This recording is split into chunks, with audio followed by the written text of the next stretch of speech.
All right, here we go. Welcome into Hawk Talk on Melrose on this chilly Saturday morning. What we're going to do on this episode is talk all basketball. It's been a while since we have done that, and we felt like this is a great opportunity now because of where we are at in the schedule. We're kind of in the middle of the season.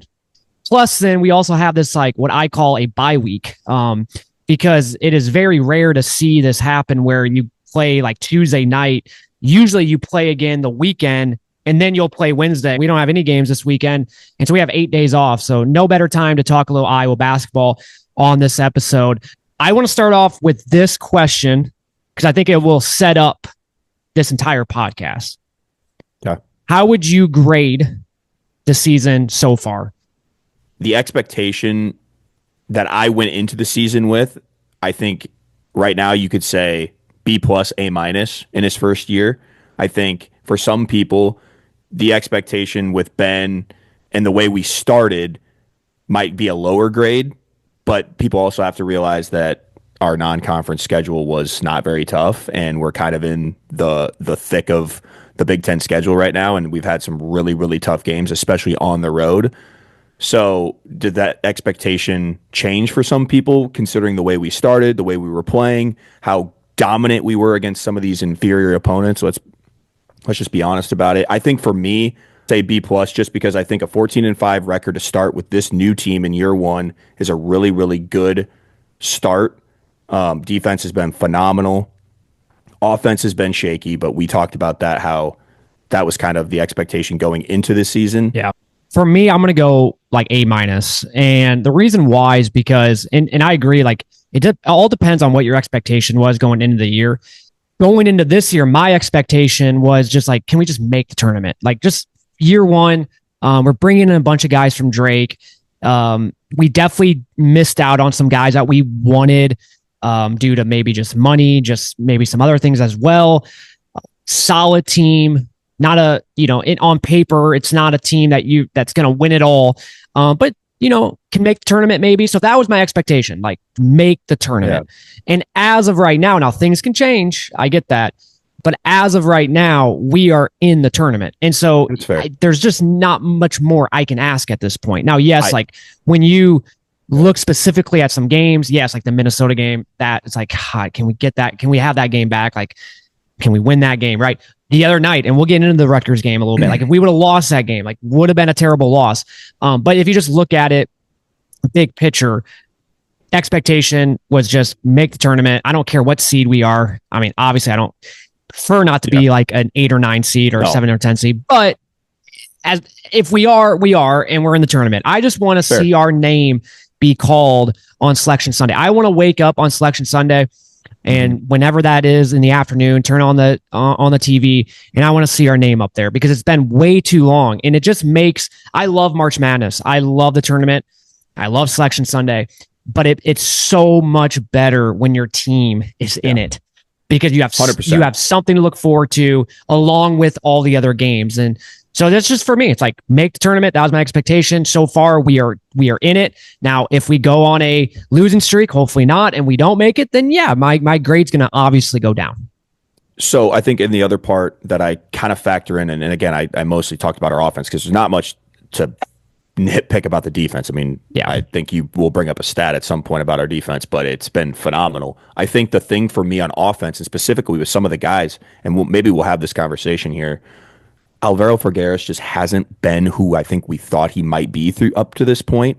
Same with Brendan Housen. And I feel like those two guys with the lack of productivity on the offensive end. I mean, Brendan's just not even playing. So it's not like it's not really like he's doing anything wrong. Like he's just not in the game. Yeah. And then Alvaro, when he comes in the game, I just feel like very ineffective as of late, really doing much at all. And so I think that just, my expectation was for them to play and be better than what I thought they were going to be up until this point. So yeah, Alvaro is, I mean, I talked about in the last episode, he was my X factor going into the year. And so far, I mean, hopefully things change a little bit, but at this point, I think we know what we have in him. I think the Big Ten is just a whole new beast. And I just don't know if he was quite ready for it.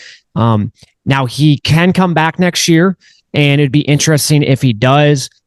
Off season, get bigger, stronger. Maybe he would be better next year. But yeah, right now I don't know. But he has to play. Like I told you this the other night. Like I think Chris Hassel tweeted, like, why does he play so much? But it's like, I think it's because we do need him because of his length. Like he is our tallest guy. Yeah. And so you have to play him. My argument to that a little bit would just be, I mean, and again, this Rutgers game, we just didn't play well in general. So I don't want to just single-handedly nitpick this one game. But like when you look at like rebounding, for example, how does Isaiah Howard get 8 rebounds and Fulgaris gets like 1 or 2, whatever it was? So it's like your length down to your length at that point. What I mean, maybe you're affecting some shots with your length, but even that, maybe it comes down to just being tougher, man. I don't know. That and Colby has said it a few times too. He just thinks he just like looks lazy sometimes, and I kind of agree with that. Like he just doesn't have that. You know, you have all these guys from Drake that are really bought into the system, have been with Ben for a while. Yeah. You could see that, and then you have like Alvaro who comes in, and he does like sometimes he just plays lazy. He doesn't play with that. Yeah. Toughness like some of the other guys do. And I'm glad you brought that up about Howard because it's just so funny because Howard's way smaller than him, yet he's getting more boards than him. And what does that come down to? That just comes down to like effort. Isaiah's just working harder. Effort and all that. Isaiah's really, honestly, speaking of him, I know we're kind of going in a bunch of different directions, but he is like one of my favorite players. I mean, yes, offensively, he's not very like that consistent, but I just love his hustle play because that is something that we were lacking for so many years under Fran. We just didn't really have that guy that just put it all out there. Another thing I want to point out too, like is our net ranking at 22. I know I talked to you about this too. It's just like pretty cool to see in year one that we are net ranked 22. Now, some of that is a little kind of inflated because of our non-conference, and when if you do it right and you blow out these teams, it really helps your metrics. Oh, we are net ranked 22. I couldn't ask for a better first year under Ben. And that was something another topic I wanted to bring up. And I think this is maybe a good to go into this because we just played Indiana a week ago, which was a great win on the road. But Darian DeVries or Ben McCollum, after that win, it's like, oh yeah, Ben. But it's really starting to show, I think we picked the right coach. And according to Beth, Ben was the first option. Don't know if that's true or not, but for a lot of fans, he was the second option. And sometimes the second option is the better option. And I really, truly think, and it's not just because we beat them last week. I'm sure Indiana will beat us in the future sometimes. But just when you look at it, I just think Ben, when it comes to like Iowa basketball, you could just tell his passion for Iowa and for this program. It's at a whole new level, and I'm just so glad we did get him.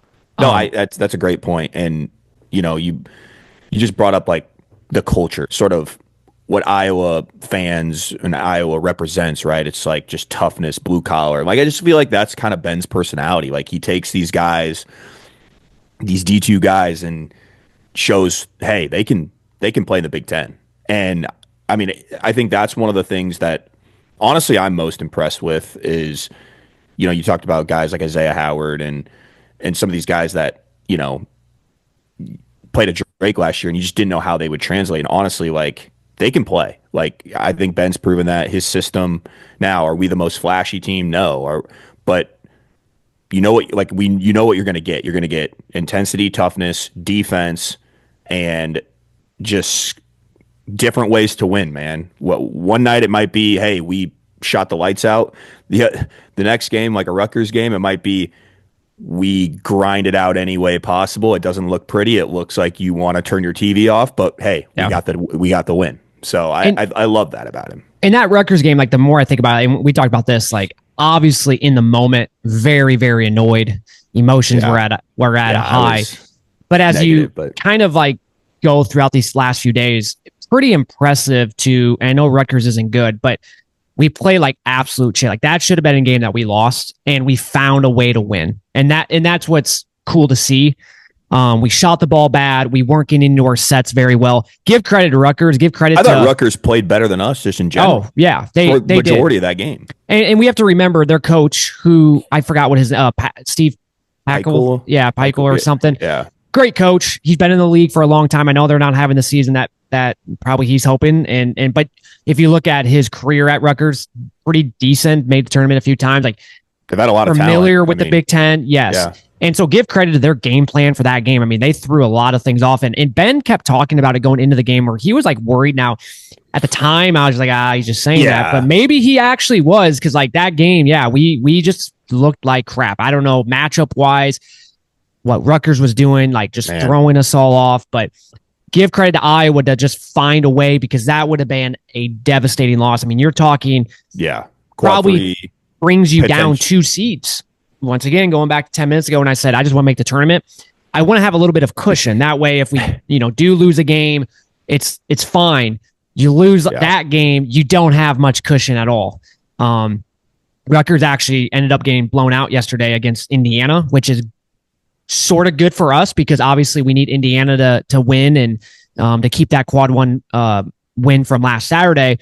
But Rutgers now is a quad 4 loss for us. They dropped down to quad 4 or win. Well, quad 4 win. But what I'm saying is, if we would have lost, it would have been a quad 4, which would have been really bad.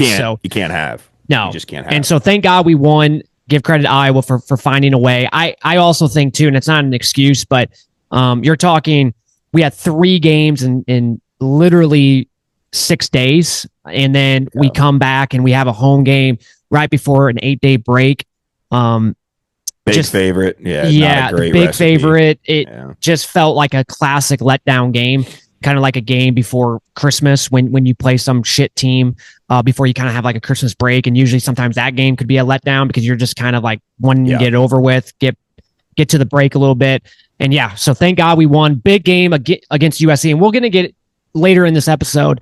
We're going to try to keep this short, but we'll get into the schedule a little bit. But what I want to do now is, I know we talked briefly about Alvaro and like Isaiah, but who are some of the players so far that you're enjoying, and which ones? Obviously Alvaro is going to be one of them, but some players that you just wish would step up to the plate maybe a little bit more. I think for me, I think the easy answer would be just kind of before the season. I mean, you mentioned Alvaro being your X factor. I think Tavion, I mentioned him as being mine, and man, these last couple games, like, we've kind of needed everything we've gotten from him, and I mean, you know what you're going to get, I think, on the defensive end, right? You're going to get that that dog mentality. He's going to guard your best guy. And he doesn't care if, you're their best player or not. He's going to step up to the challenge. But offensively has been such a pleasant surprise. I mean, his ability to take and make threes. Now, some of them have been kind of lucky, banked in.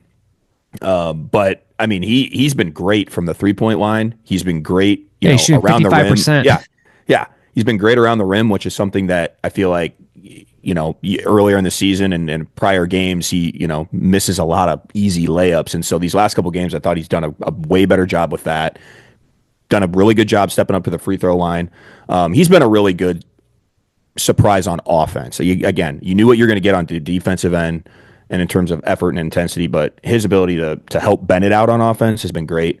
And the other player I would just say that I've been pleasantly surprised with is Tate Sage. I mean, his ability to come off the bench, and I'm, specifically in the Rutgers game, we don't win that game unless he has that offensive explosion, right? Especially from the 3-point line. And he's only a freshman.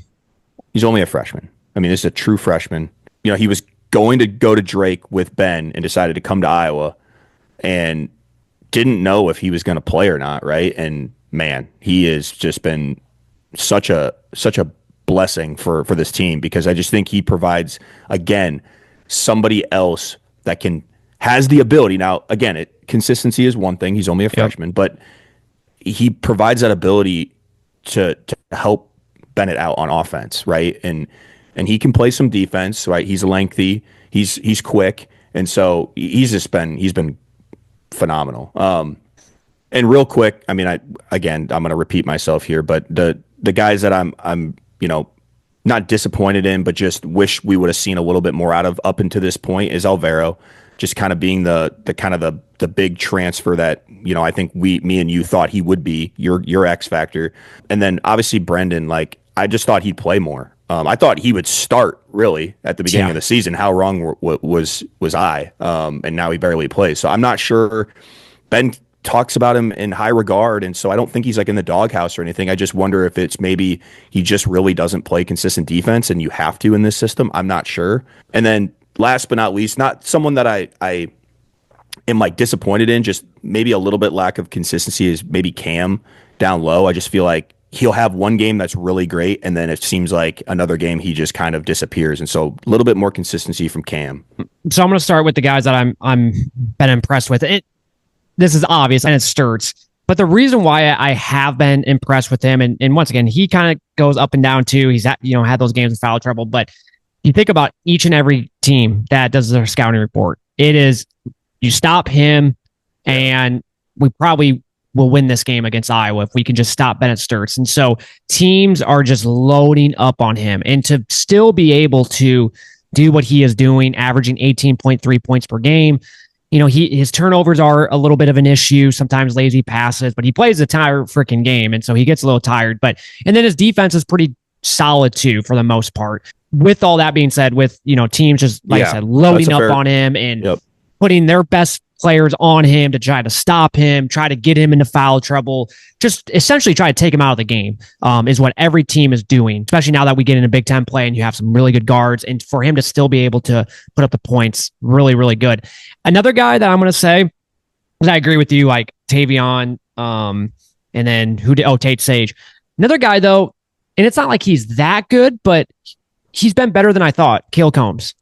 I did not expect much from him going in this year. I really thought like he would play, but he just would be kind of a non-factor. But he actually is like a pretty good basketball player. Like he makes his threes. I mean, that Purdue game, we might not be in that game if he doesn't make the threes that he was making. And he's another guy that will turn the ball over a few times a game. It's just a guarantee. But then, he'll have a couple assists. He'll have that floater that he always does in the lane. And the floater game. I just think he's not bad. And then defensively, he's another ball handler for Bennett too, to bring up the court a lot of times when Bennett can get a rest. Yeah. Defensively, he's pretty solid as well. And then a guy that to be completely honest with you, I've been very frustrated with. Alvaro is one of them, but another one is Cooper Koch.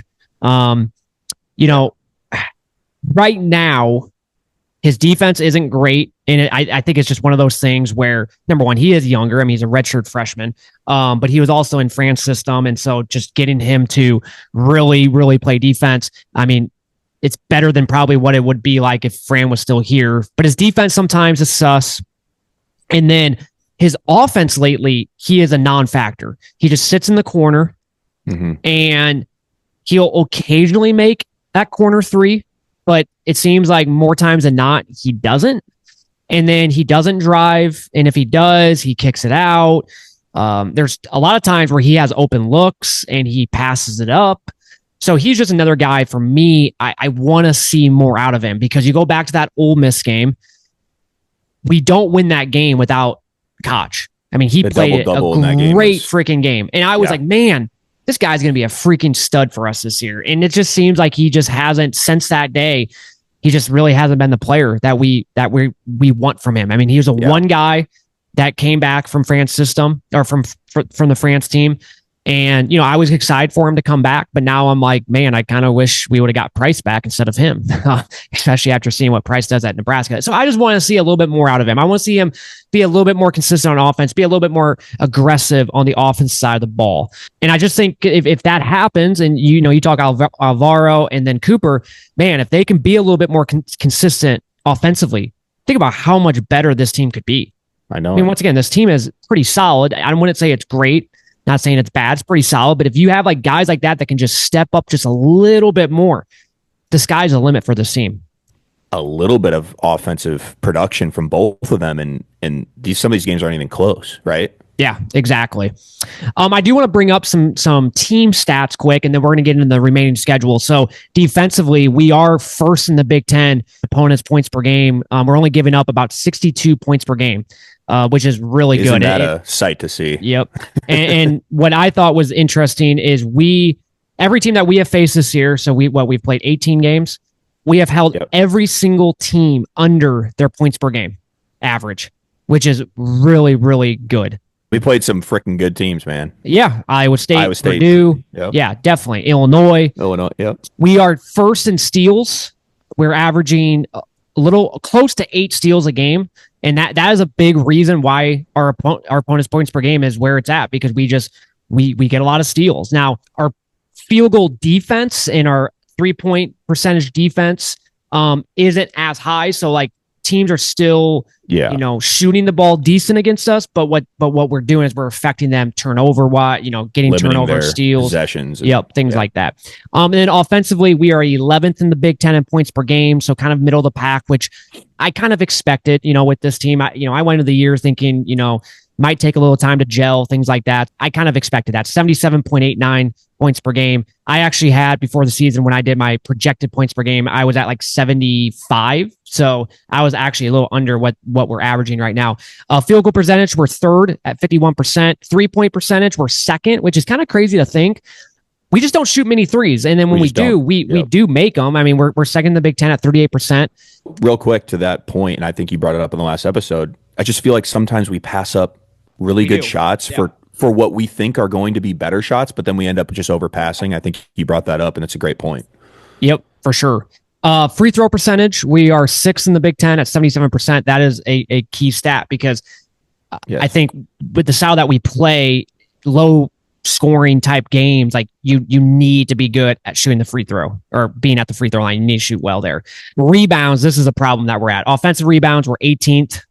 Defensive rebounds, we're 17th. When I did this a couple months ago, when I started putting these stats together and stuff like that, it was a consistent trend. We were 16th, 17th, 18th every single week I did this, and it's come to the norm. Like that's it's not going to get better. Like our rebounding is going to be where it's at, unfortunately, and it's just because due to lack of size, we just going into the offseason, we need to get bigger. Like we need a legit center going into next year. Assists, we're 9th in the Big Ten. Assist to turnover margin, we're 8th.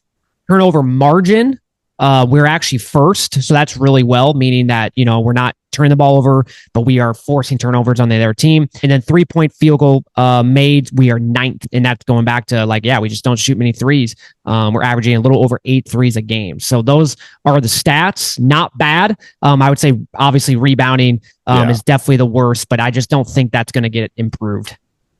I mean, but if you're going to tell me that we're still holding everybody well below what they normally average, then that just tells me you're going to be hopefully in every game, right? Exactly. As long as your offense does something. And then that's obviously the big question is sometimes you go through these spurts of like, oh my gosh, we just can't score. We feel like we're going to lose this game. I mean, then, we're having the Rutgers flashback right now. But if you can get something, you can rely on that defense to keep you in every game. So right now we're 14-5. We're 10-1 at home. We're 1-4 on the road, and thank God we finally beat Indiana. I talked about that last week, where we really needed a road win. The committee values it. We really needed it. We're 1-4. Hopefully we get a few more away wins on the road. Neutral site, we're 3-0. We are 1-4 in quad 1.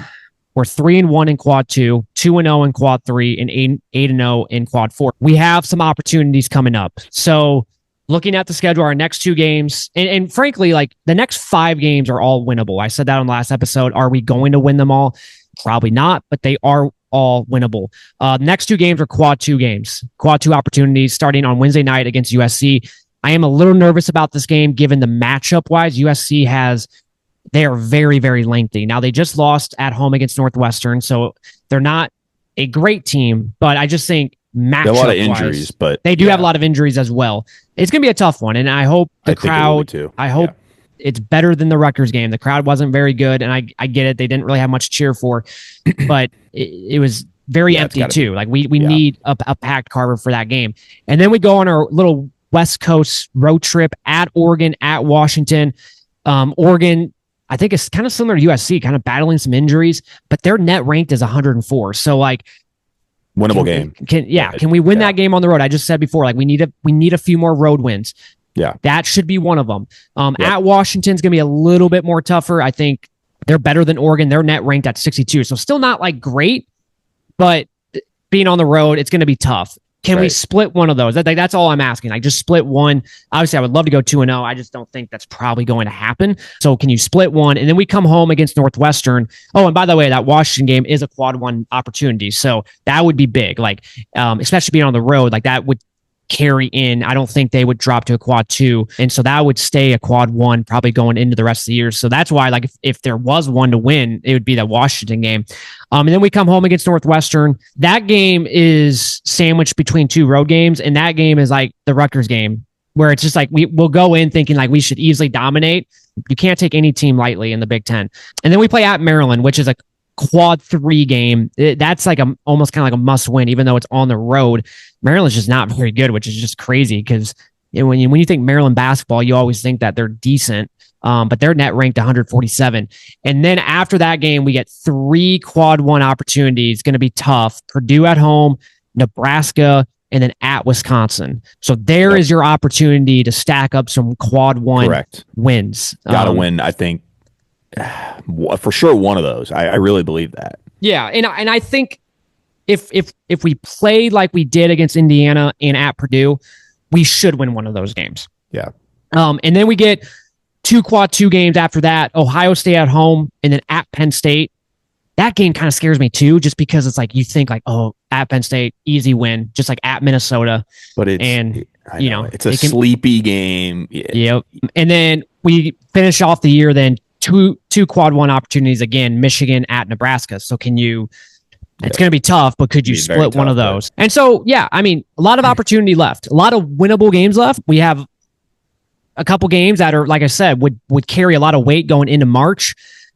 I think I saw someone tweet out that based off all the metrics and things like that, Iowa would have to, if Iowa can win 6 more games, they're solidly in the tournament. Okay, that was my question. Okay, yep. And so when you look at the schedule, I do see 6 wins there.